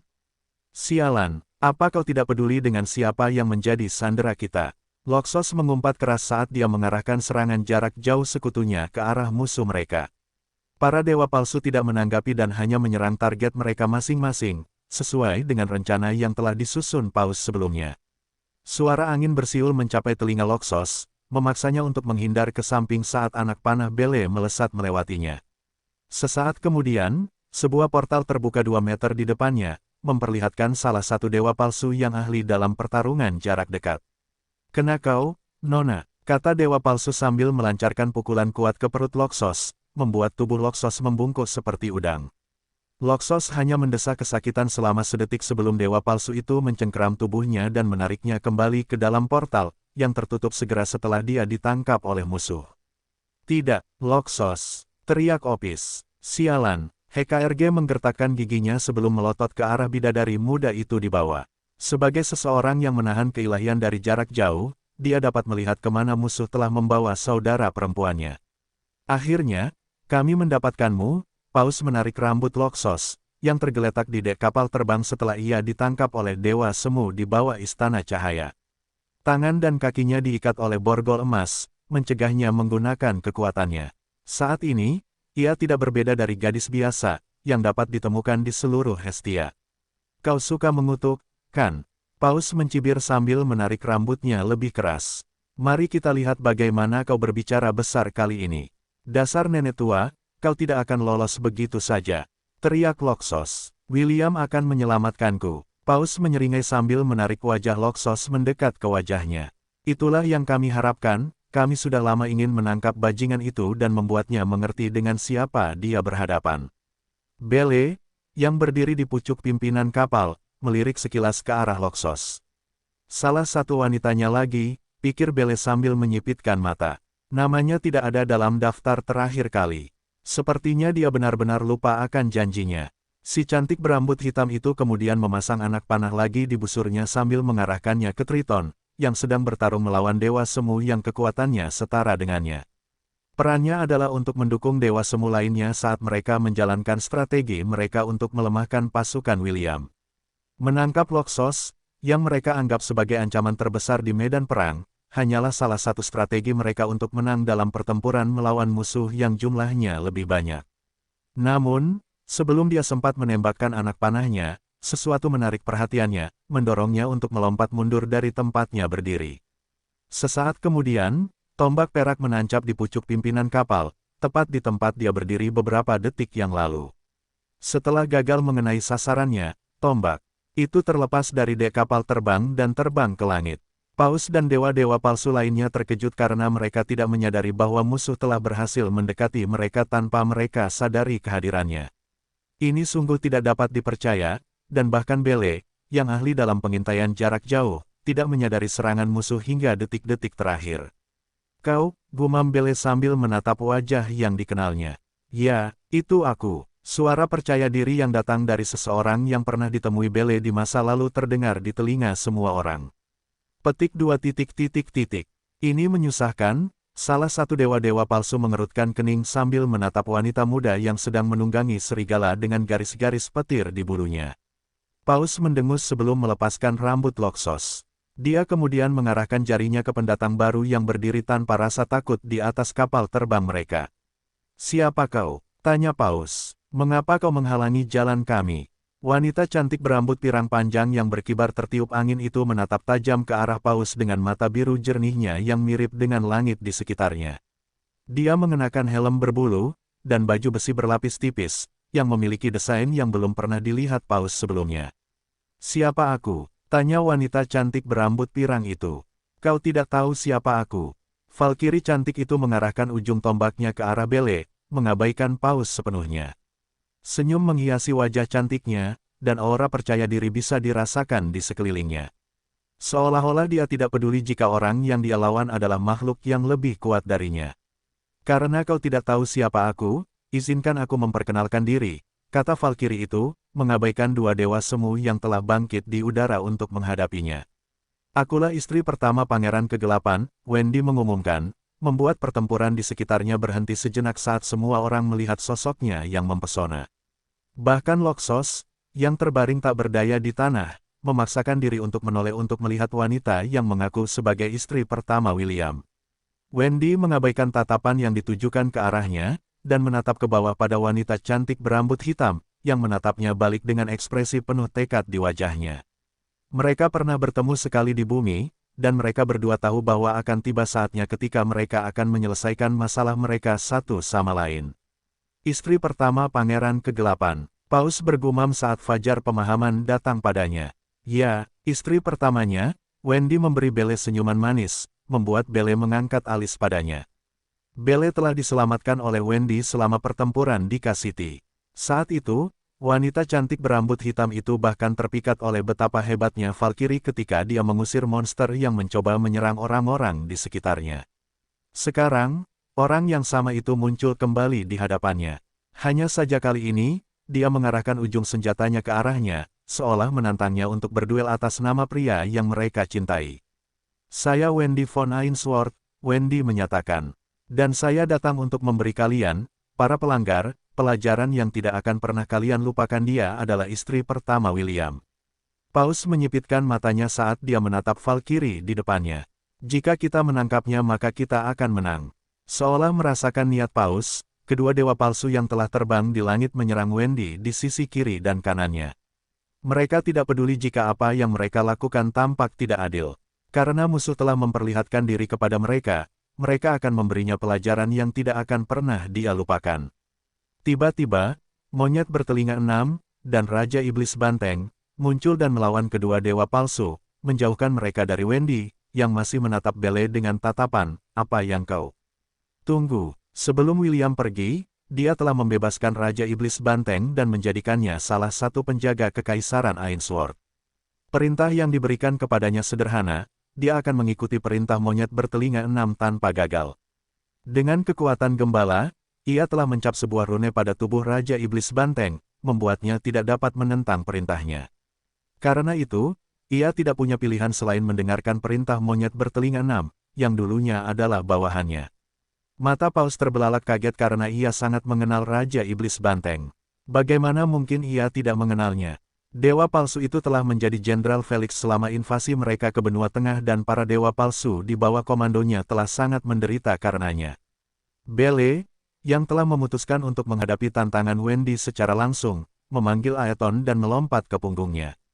Ia adalah pengguna busur, jadi ia memutuskan untuk menjauh agar dapat melawan Valkyrie yang tampaknya percaya diri dengan kekuatannya sendiri. Sesaat kemudian, Wendy dan Belle terbang menjauh hingga mereka berada di luar batas ibu kota Kekaisaran Ainsworth. Begitu mereka merasa sudah cukup jauh, keduanya langsung bertarung satu sama lain tanpa menahan diri. Ini adalah pertama kalinya mereka berhadapan satu sama lain, dan keduanya ingin tahu seberapa kuat lawan mereka. Menggunakan busurnya, Belle melepaskan anak panah yang tak terhitung jumlahnya secara berurutan ke arah Valkyrie yang menunggangi tunggangannya, Thor. "Bawa aku sedekat mungkin, Thor," perintah Wendy. "Aku akan menangani sisanya." Dengan geraman setuju, Thor menyerang langsung ke arah musuh mereka. Petir meliuk-liuk di sekitar tubuhnya saat ia menghindari serangan yang ditujukan ke arahnya. Mereka yang tidak bisa dihindari ditepis oleh tombak perak Wendy yang bersinar redup.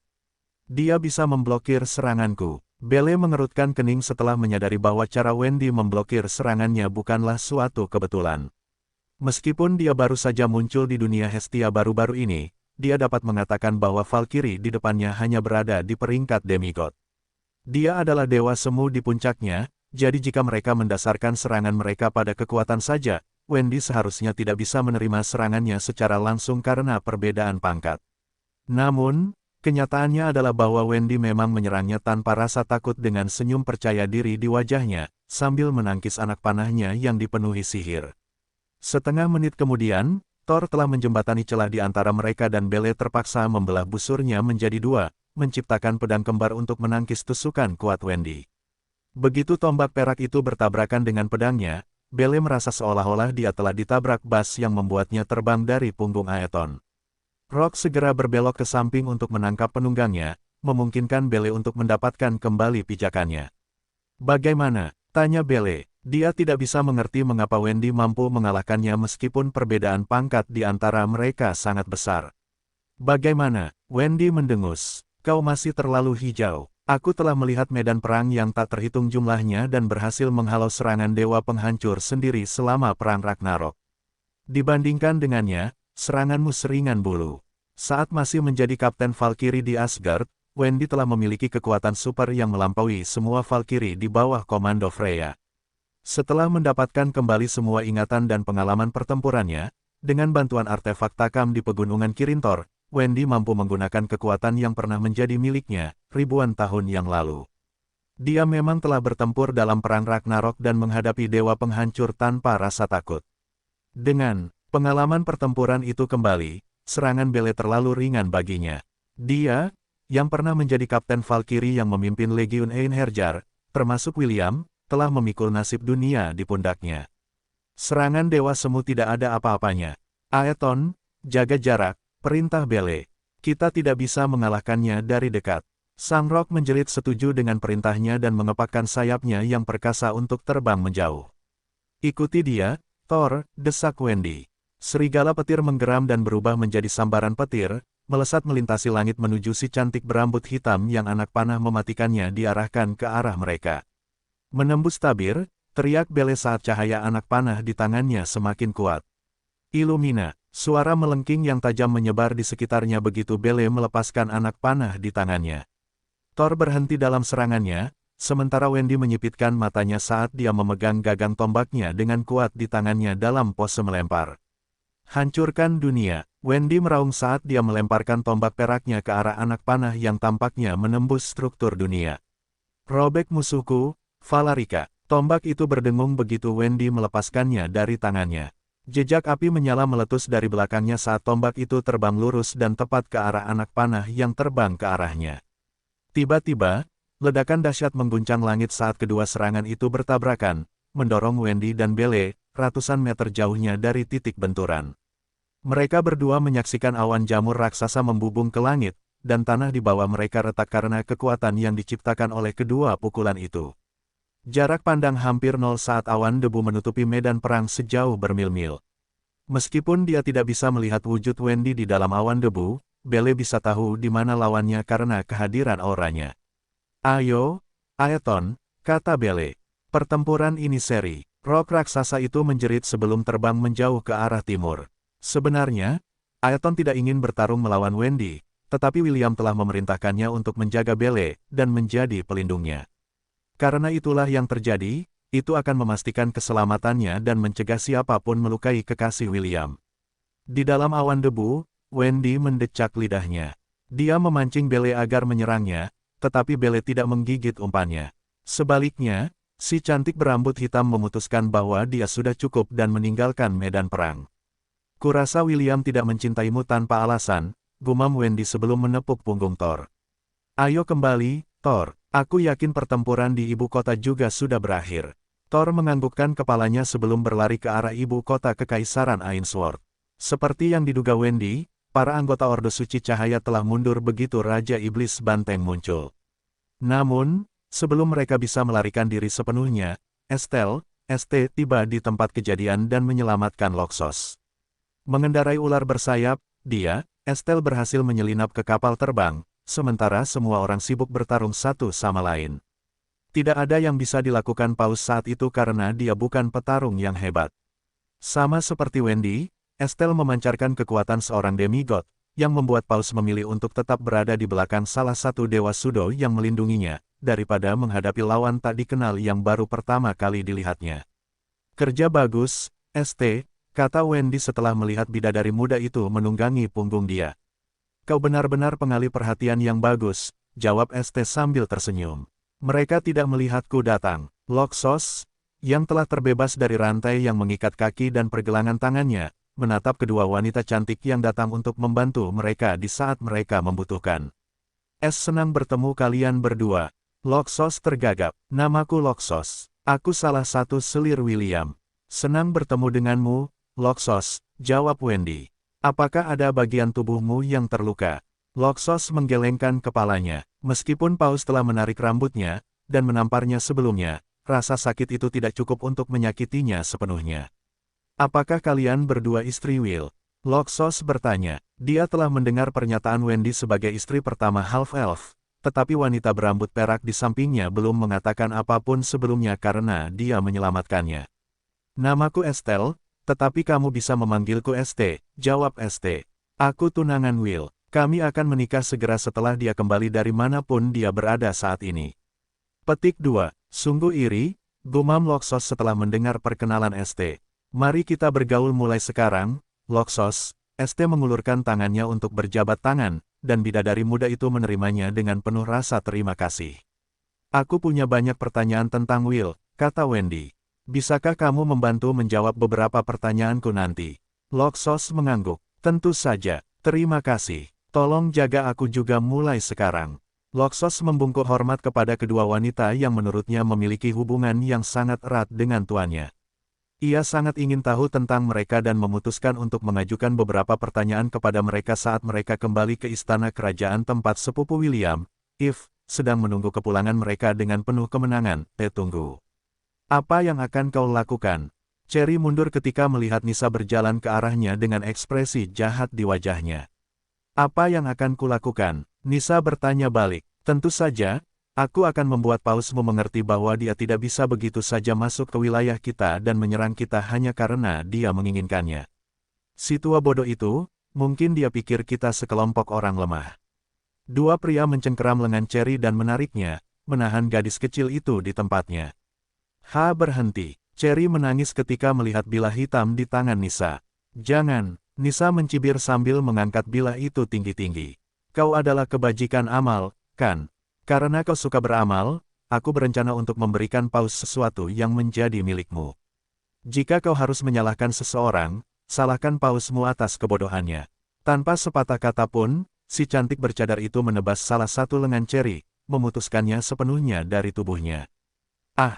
Teriakan kesakitan sang kebajikan kasih bergema di dalam dinding ruangan tempat dia dikurung. Darah menyembur ke tanah saat tangisan gadis kecil itu semakin keras. Sebagai seseorang yang telah dimanjakan oleh para anggota Ordo Suci Cahaya, serta para saudarinya, ini adalah pertama kalinya dia merasakan sakit yang sesungguhnya yang membuatnya menangis terseduh-seduh. Kau, kirim lengan itu ke Istana Cahaya, perintah Nisa kepada pria yang memegang lengan Cherry yang terputus. Pastikan Paus menerima hadiah kami secepat mungkin. Pria itu membungkuk dengan hormat. Ya, Yang Mulia. Nisa melirik gadis kecil yang meratap yang telah jatuh ke tanah dan mencibir. Untunglah William tidak ada di sini, pikir Nisa. Bahkan dalam keadaannya yang rusak, dia mungkin masih tidak dapat melakukan hal seperti ini kepada salah satu musuh kita. Pengurus Kekaisaran Ainsworth dan Benua Iblis berbalik untuk berjalan menuju pintu keluar. Begitu dia meninggalkan ruangan, Audrey memberinya tatapan tajam sebelum berlari ke dalam ruangan untuk merawat luka Cherry. Nisa bahkan tidak repot-repot melihat ke arah wanita berbudi luhur yang penuh ketabahan, dan terus berjalan menyusuri lorong. Setelah berbelok ke kanan, dia berhadapan langsung dengan peri cantik, yang memiliki ekspresi serius di wajahnya. Tidak adakah cara lain? Tanya Celeste, apakah itu satu-satunya solusi yang dapat kamu pikirkan? Celeste merasa sangat sedih tentang apa yang terjadi pada Cherry karena dia telah memperlakukan gadis kecil itu sebagai saudara perempuannya. Meskipun gadis berbudi luhur yang penuh kebaikan cukup nakal dan suka mengerjai orang, itu tidak mengubah fakta bahwa dia masih salah satu dari 7 kebajikan, dan semuanya memiliki hubungan yang baik satu sama lain. Rencana awalnya adalah memotong lengan kalian masing-masing, jawab Nisa. Apa kalian keberatan menyumbangkan lengan kalian untuk memastikan kebodohan Paus tidak terus melampaui batas? Ya, jawab Celeste, seharusnya kalian mengambil lenganku, bukan milik Cherry. Yah, sudah terlambat untuk itu. Tapi, aku tidak keberatan mengirimkan satu lengan lagi kepada Holy Order of Light jika itu membuatmu senang. Lakukan saja. Celeste menatap lurus ke mata Nisa untuk menunjukkan betapa seriusnya dia. Nisa menyeringai, tetapi sedetik kemudian sebilah pisau hitam muncul di tangannya. Dengan satu tebasan halus, lengan Celeste terputus dari tubuhnya, membuat sang wanita mulia kesucian terkejut. Kurasa kalian salah paham, kata Nisa sebelum mengambil lengan yang terputus dari lantai. Aku adalah pemimpin Deus, sebuah organisasi yang menentang Holy Order of Light dari balik bayang-bayang. Jangan pernah berpikir bahwa aku akan berani memotong lengan, kaki, telinga, lidah, hidung, atau bahkan mencungkil salah satu bola matamu. Banyak bawahanku yang tewas karena organisasimu. Percayalah padaku ketika aku mengatakan bahwa aku tidak mencintai kalian semua. Nisa mendekatkan kepalanya ke wajah elf cantik itu, yang kesakitan. Satu-satunya alasan mengapa kalian semua masih hidup adalah karena William memberiku perintah tegas untuk tidak membunuh kalian semua, saat dia pergi. Kau tidak akan lolos begitu saja, jawab Celeste sambil menekan tempat lengan kirinya dulu berada. Oh, tapi aku bisa, jawab Nisa. Tunggu saja, Missy. Aku tidak peduli jika kau adalah calon istri William yang dinubuatkan, jadi ingatlah ini, dan ingatlah baik-baik. Jika ada di antara kalian yang menghalangi kebahagiaan pangeranku, aku akan dengan senang hati memenggal kepala kalian, di sini, sekarang juga. Sambil mendengus jijik, Nisa meninggalkan Celeste di lorong dengan darah mengalir di sisi kirinya. Sekarang setelah Paus berani menyerang mereka saat William tidak ada, terserah padanya untuk memastikan bahwa upaya kedua tidak akan terjadi lagi di masa mendatang. Celeste menggertakkan giginya saat dia menutup lukanya dengan kekuatan keilahiannya.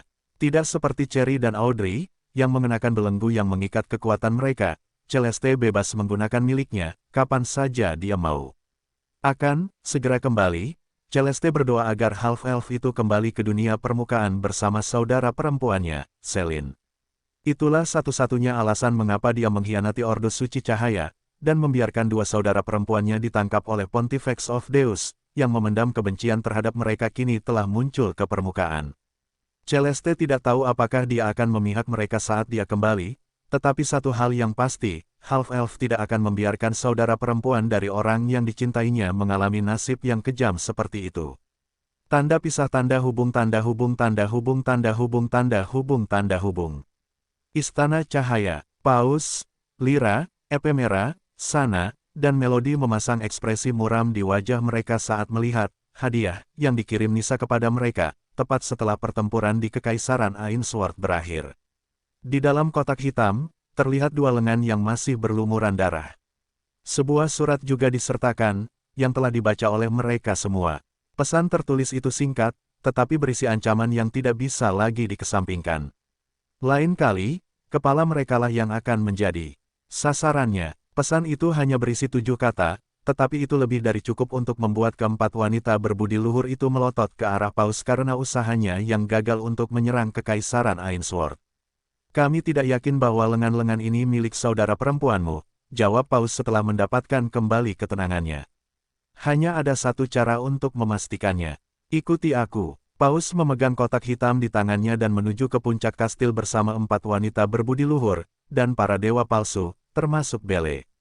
Beberapa menit kemudian, mereka tiba di altar tempat mereka melakukan ritual pemanggilan yang telah memanggil seorang pahlawan dari dunia lain. Paus kemudian berjalan menuju lingkaran amal dan meletakkan lengan kecil, yang mereka duga milik Cherry, di atasnya. Begitu lengan itu diletakkan di lingkaran sihir, lingkaran itu langsung menyala, mengonfirmasi bahwa lengan itu memang milik wanita berbudi luhur amal. Buku-buku jari Ephemera mengeluarkan suara berderak saat dia mengepalkan tinjunya erat-erat. Namun, dia tidak mengatakan apapun dan membiarkan Paus meletakkan lengan Celeste di lingkaran ketabahan. Tentu saja, lingkaran itu tidak menyala karena ini bukanlah tempat yang seharusnya. Semenit kemudian, Paus meletakkan lengan itu di lingkaran sihir yang tepat, dan seperti yang terjadi dengan lingkaran sihir Cherry, lingkaran Celeste juga menyala. Melody tidak dapat menahannya lebih lama lagi dan segera mengambil lengan saudara perempuannya, dan menyegelnya dengan kekuatan keilahiannya. Selama mereka disimpan dengan benar, masih ada kesempatan bagi mereka untuk disatukan kembali saat mereka dapat bertemu lagi. Tidak akan ada waktu berikutnya. Kau mengerti, Sana berkata dengan tenang, meskipun tubuhnya gemetar karena marah. Beraninya kau menganggap enteng kehidupan saudara perempuanku. Kau pikir kau siapa? Paus melotot ke arah wanita bijaksana yang bijaksana dan berteriak. Aku adalah Paus dari Ordo Cahaya Suci. Teriak Paus. Akulah yang membesarkan setengah dari dirimu. Beraninya kau berteriak padaku, Paus, tanya Ephemera balik dengan nada menghina. Kau hanya berada di posisimu karena kami ada di sini. Jika kami tidak ada, kau bukan apa-apa. Hanya wanita tua yang menyedihkan dan serakah yang ambisinya lebih besar dari kepalamu. Petik 2. Jangan salah, jika kau melakukan ini lagi, tidak akan ada lagi Holy Order of Light, kata Lyra dingin.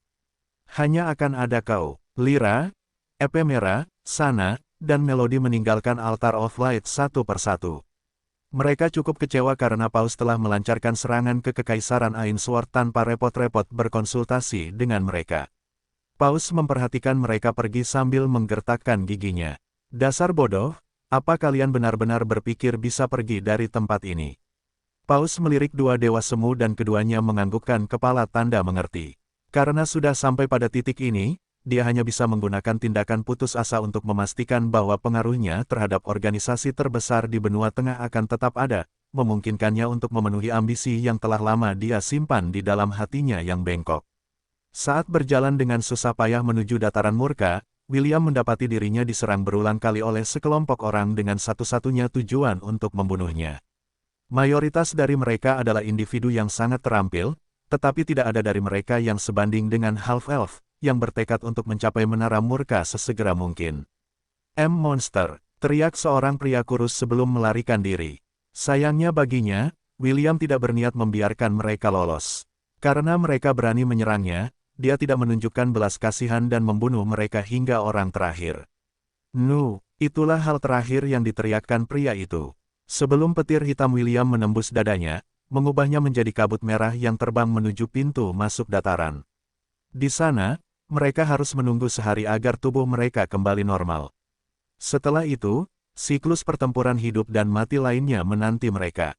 Ini akan terus berlanjut hingga mereka mencapai 1 miliar kredit, yang cukup untuk membeli tiket kembali ke siklus reinkarnasi. Jiwa-jiwa ini kemudian akan dibersihkan dari dosa-dosa masa lalu mereka, dan ingatan mereka akan dihapus, sehingga mereka dapat memulai hidup baru tanpa terbelenggu oleh masa lalu mereka. Disinilah sebagian besar dari mereka yang telah melakukan kejahatan besar, termasuk pembunuhan, pembakaran, dan genosida dibawa untuk menderita jenis penderitaan yang sama seperti yang mereka paksakan kepada orang lain. Tepat saat William hendak melanjutkan perjalanannya, awan debu muncul di sudut penglihatannya. Sesaat kemudian, selusin sepeda motor berhenti beberapa meter darinya. Saya telah memperhatikan Anda selama 2 jam terakhir, dan menurut saya Anda cukup menarik, seorang pria berkacamata hitam berkata sambil tersenyum. Nama saya Modo, dan saya adalah pemimpin para pemberontak. Bagaimana kalau Anda bergabung dengan kelompok kami? Meskipun kami tidak sekuat orang lain di sini di dataran kemarahan, kerja sama tim kami tidak ada duanya. Tidak tertarik, jawab William dengan cepat sambil berjalan pergi, meninggalkan para pengendara motor itu. Jangan terburu-buru menolak tawaran kami. Modo menyusul William dan berjalan di sampingnya, sambil menyeret motornya. Dataran murka adalah tempat yang berbahaya. Kau mungkin kuat, tetapi akan selalu ada seseorang yang lebih kuat darimu. William mengabaikan kata-kata Modo dan terus berjalan. Dia tidak berencana untuk tinggal lama di dataran murka, jadi dia tidak tertarik untuk menjadi bagian dari kelompok manapun untuk mengumpulkan kredit neraka agar dia bisa meninggalkan tempat ini. Gelombang, jangan buang-buang waktumu padanya, bos, kata salah satu rekan Modo. Biarkan dia menderita dulu. Setelah dia menghadapi para pejuang kuat di dataran ini, dia pasti akan berubah pikiran dan memohon untuk bergabung dengan kelompok kita. Benar sekali, bos, komentar salah satu bawahan Modo. Memangnya dia pikir dia siapa? Apa dia pikir dia Felix, yang berhasil mengumpulkan kelompok besar setelah mengalahkan mereka dan memulai faksinya sendiri? William menghentikan langkahnya sebelum melirik ke arah pengendara motor yang menyebutkan nama yang dikenalnya. Seperti apa rupa Felix ini? Tanya William. Apa dia berambut hijau? Kau kenal dia? Pria yang menyebut nama Felix mengangkat sebelah alisnya. Mungkin kau salah satu orang yang baru saja dipukulinya sampai babak belur. Kalau kau berencana bergabung dengan kelompok kami hanya untuk membalas dendam padanya, lebih baik lupakan saja. Orang itu sudah memiliki 4 raja murka di pihaknya. Tidak baik membuat marah faksi mereka. Modo, yang bermaksud merekrut William ke tim mereka, menganggukkan kepalanya tanda setuju. Teman, kau mungkin kuat, tetapi jumlah yang lebih banyak akan lebih kuat, kata Modo. 4 raja murka adalah penguasa sejati tempat ini. Tujuan mereka adalah untuk mendapatkan cukup kredit neraka untuk memasuki menara murka, dan mengikuti ujian yang akan memungkinkan mereka masuk surga. Modo tersenyum kecut seolah-olah hanya memikirkan kata surga saja sudah membuatnya jijik. Berdasarkan jalan yang kau tempuh, aku menduga kau menuju menara, komentar Modo. Namun, disitulah Felix dan kroninya saat ini berada. Tidak ada kelompok lain di daerah ini yang berani mendekatinya. Jika kau pergi ke sana, itu sama saja dengan bunuh diri. William mengalihkan perhatiannya ke arah menara hitam saat senyum jahat muncul di wajahnya. Sejujurnya, dia tidak sadarkan diri saat dia membunuh Felix, yang dirasuki oleh Akamana. Half-elf itu sudah lama ingin menghancurkan iblis berambut hijau itu dengan tangannya sendiri atas semua yang telah terjadi di masa lalu. Juga, sekadar memikirkan tuannya, Selin, yang dipasangkan dengan Felix sebagai pengantin kegelapannya membuat darahnya mendidih. Dia telah menjadikan tuannya sebagai wanitanya, dan dia akan dikutuk jika dia membiarkan iblis berambut hijau itu menyentuh sehelai rambutnya, terutama sekarang karena dia mengandung anak William di dalam rahimnya. Apakah kau yakin aku bisa menemukan Felix dan para pengikutnya di dekat menara? William bertanya sambil menatap menara yang puncaknya tidak terlihat. Ya, jawab Modo. Jangan bilang padaku. Mereka telah memberitahu remaja berambut hitam itu tentang bahaya yang menunggunya di dekat menara, tetapi ekspresi di wajah William membuatnya mereka bertanya-tanya apakah mereka hanya berkhayal. Senyum jahat half-elf yang terpampang di wajahnya membuat para renegades merasa seolah-olah mereka telah bertemu orang gila. William mulai berlari menuju menara hitam di kejauhan. Sekarang setelah dia tahu Felix juga ada di sana, dia memutuskan untuk mempercepat langkahnya agar bisa mencapai menara itu. Ia khawatir iblis berambut hijau itu akan mulai memanjatnya dan menemukan Celine di sepanjang jalan. Jika sesuatu yang buruk terjadi pada tuannya, William pasti akan melawan Felix habis-habisan, dan membuat iblis berambut hijau itu mengerti bahwa ia tidak aman dari amukan half-elf, meskipun ia sudah mati dan saat ini sedang membayar dosa-dosanya di dunia bawah.